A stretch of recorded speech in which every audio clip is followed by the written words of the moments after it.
Hello there, welcome back to the Ogre, the old Git Reacts, Reviews and Off Times Reminiscences. Today we're doing Baase, I presume it is, and just a little EP that grabbed me,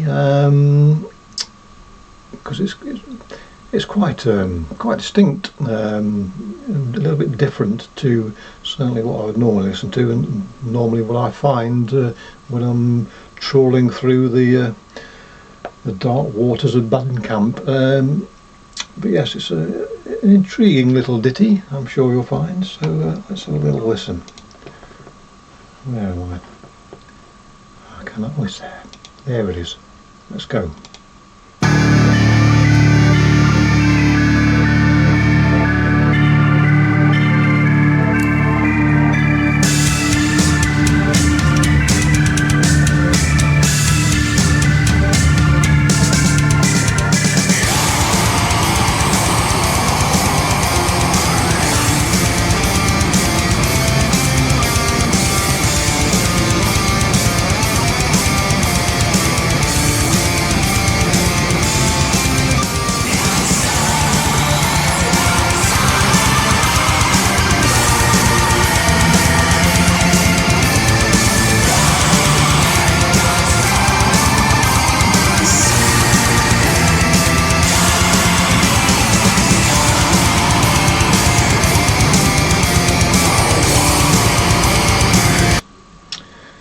Now, normally black metal-ish music of this tempo has me running towards the door, or at least yawning and going, you know, not really for me, thank you very much. However, this is totally an exception to the rule, and in no short reason down to the keyboards, which it's almost as if somebody had taken the ghost of the Animals, the 60s, you probably call them R&B in those days, certainly bluesy.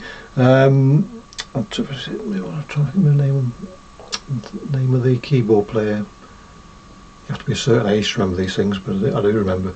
Alan Price, was it originally? I think it might have been, you know. Anyway, it's got that sort of reedy 60s keyboard sound to it, which for some weird reason gels with me, because I wouldn't have particularly liked it at the time, because I was far too young. Yeah, I was young once, but yes, it certainly pricked the ear when I heard the tone of the keyboards on here, in a very pleasing way.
I think you'd have to agree that this is an insistent little song. By the way, Cave Dogs have kicked off, so there's clearly something in the tunnels further afield. Where was I distracted by barking? It's not just the keyboard that gives a richness to this song. The whole feel and tone of it is quite rich, and you know, albeit it's for me a fairly slow song, it is insistent, and it has got a dynamic to it, which means that it is just carry along. It's not wishy-washy. It's got force to it, and as I say, a very thick sound. Of course, back in the day, if we go back to the Animals as they were, their sound, by nature of the recording processes those days, had a little hint of murk about it. Even if not in the recording, in the scratch of the vinyl. And here the murk I love in black metal is present. It's not the smokiest, but it's certainly there.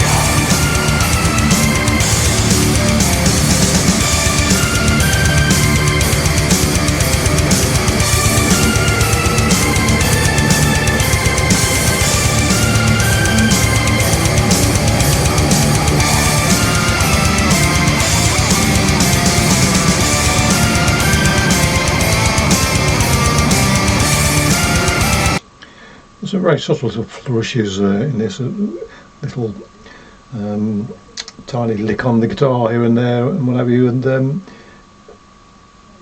you do get a sense that this is rock infused black metal. Some of the riffs are definitely more rock than metal, but it's all put together very, very well. And sometimes these things don't gel together, these different motifs, but here, when I heard it the first time, it grabbed me straight away, and having heard it quite a few times and indeed bought it, I'm cock-a-hoop every time I hear it.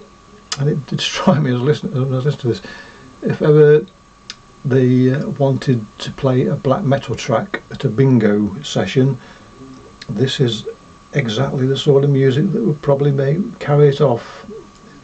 Black metal for bingo goers. Did I ever think I'd hear it? I have now.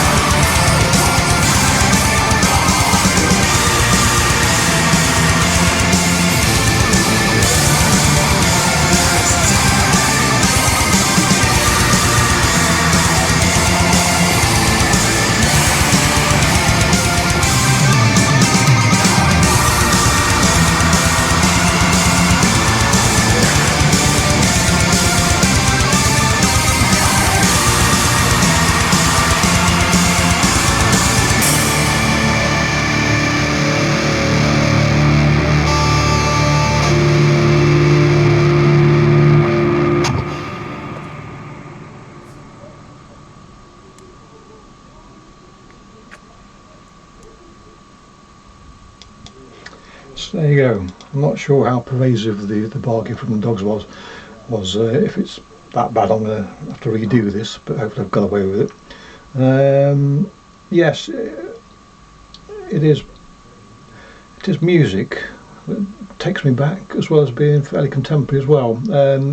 Timeless in some senses, but I do get a sense of you wouldn't if you had a memory of listening to this through a smog of cigarette smoke with the accompanying stench of stale ale. This would be this wouldn't surprise you in the least if this was playing at the time. Anyway, glorious stuff. Clicky bollocks. Catch you next time. Cheerio.